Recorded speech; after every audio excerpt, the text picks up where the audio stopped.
Okay guys, check this out. This is really cool. So these bolt holes here and here have to be drilled in at an angle of 7 degrees off vertical, okay?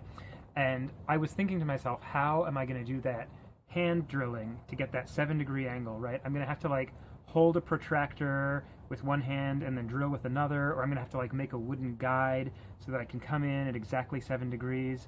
And it's just going to be a major pain, and I don't know what to do. This is awful, right? And so then I realized, oh, wait a second, I've got this app on my phone that gives me this nice, leveling vertical needle and stuff. How can I use that? Maybe there's some way I can use that. And so then I thought, moment of inspiration, there is the handlebar adapter for my bike, right? That lets me ride my bike with the iPhone using the GPS on the iPhone.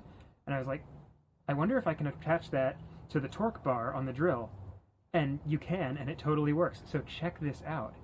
I have, with my leveling app, a real-time angular measurement on the drill. It's mounted on the drill. It updates as I move the drill. I can get exactly the angle that I want if I'm doing vertically. If I'm going horizontally, I get this nice little bubble level. And it's just great. I can rotate in, on any axis, and it'll give me a perfect readout of exactly how my drill is oriented. So, is this not the shit? Who's a genius, right? This guy. I'm so excited that this actually worked. I can't wait to give it a try.